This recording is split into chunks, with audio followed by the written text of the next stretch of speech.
പാലക്കാട് ചിറ്റൂരിൽ ആശുപത്രിയിൽ വെച്ച് പാമ്പ് കടിയേറ്റ യുവതിയുടെ ശരീരത്തിൽ വിഷാംശം എത്തിയിട്ടില്ലെന്ന് പരിശോധനാ റിപ്പോർട്ട് 2 തവണ രക്തപരിശോധന നടത്തി വിഷാംശമില്ലെന്ന് ഉറപ്പുവരുത്തിയതായി ആശുപത്രി സൂപ്രണ്ട് അറിയിച്ചു. വിഷമില്ലാത്ത പാമ്പാണ് കടിച്ചതെന്ന് ജില്ലാ മെഡിക്കൽ ഓഫീസറും വ്യക്തമാക്കി. ചിറ്റൂരിലെ പാമ്പ് കടിച്ച വിഷയം ഉണ്ടായല്ലോ, അതിന്റെ എന്തായി? ബാക്കി റിസൾട്ട് വല്ലതും വേണം? അവർക്ക് കുഴപ്പമൊന്നുമില്ല, പേഷ്യന് കുഴപ്പമൊന്നുമില്ല. ഇനിയിപ്പോ നമ്മളെന്തായാലും എൻക്വയറിക്ക് അങ്ങോട്ട് പോകുന്നുണ്ട്. അതല്ലേ, ഈ പാമ്പ് കടിച്ചത് തന്നെയാണെന്നുള്ള വ്യക്തമായോ?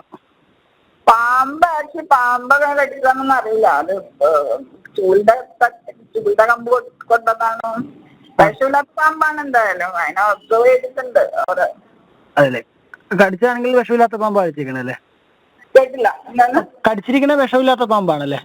അതെ അതെ. വിവരങ്ങളുമായി അരുൺ ആലത്തൂർ ചേരുകയാണ്. അരുൺ, ആരോഗ്യസ്ഥിതിയിൽ ആശങ്കപ്പെടേണ്ട സാഹചര്യമില്ല എന്നാണ് ബന്ധപ്പെട്ടവർ പറയുന്നത്. ഒപ്പം വളരെ ഗുരുതരമായൊരു അനാസ്ഥയാണ് ആശുപത്രി അധികൃതരുടെ ഭാഗത്തുനിന്നും ഉണ്ടായത്. ആരോഗ്യ സംവിധാനങ്ങൾ നമ്മുടേത് എവിടെയാണ് എത്തിപ്പെട്ട് നിൽക്കുന്നതിൻ്റെ ഒരു ഉദാഹരണം കൂടിയായിരുന്നു ഇന്നലത്തെ സംഭവം. അതുകൊണ്ട് തന്നെ ഏതെങ്കിലും തരത്തിലുള്ള ഇടപെടലുകൾ ഈ ആരോഗ്യ വകുപ്പിൻ്റെ ഭാഗത്തുനിന്നും ആശുപത്രിയിൽ ഉണ്ടായിട്ടുണ്ടോ?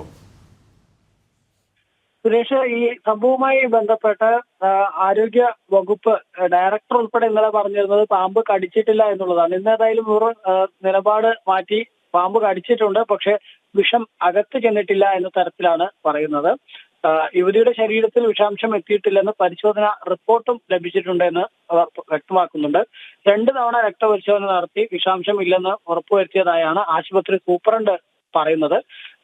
ഈ DMO പറയുന്നത് പാമ്പ് കടിച്ചിരിക്കാം, പക്ഷെ വിഷം ശരീരത്തിൽ എത്തിയിട്ടില്ല, വിഷമില്ലാത്ത പാമ്പാണ് കടിച്ചതെന്നാണ് ജില്ലാ മെഡിക്കൽ ഓഫീസർ പറയുന്നത്. ഏതായാലും യുവതി ഇപ്പോഴും പാലക്കാട് ജില്ലാ ആശുപത്രിയിൽ ചികിത്സയിൽ തുടരുകയാണ്.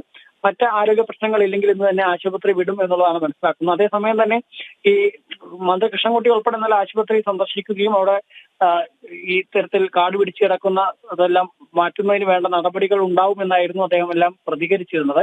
പക്ഷെ എങ്കിൽ പോലും ഈ കുറ്റക്കാർക്കെതിരെ പ്രത്യേകിച്ച് ഇത്തരത്തിൽ ഈ ആശുപത്രിയുടെ ഭാഗത്തു നിന്നതായ വീഴ്ചയിൽ എന്ത് നടപടി സ്വീകരിക്കും എന്നുള്ളത് അറിയേണ്ടതുണ്ട്. പ്രത്യേകിച്ച് ഈ മഴക്കാലത്ത് ആശുപത്രിക്ക് ഉള്ളിൽ വരെ പാമ്പ് എത്തുന്ന സ്ഥിതി ഉണ്ടായിട്ടുണ്ടെങ്കിൽ അതിന്റെ കാരണക്കാരായവർക്കെതിരെ തക്കതായ നടപടി ഉണ്ടാകുമോ എന്നുള്ള കാര്യത്തിൽ ഏതായാലും ഒരു വ്യക്തതയൊന്നുമില്ല.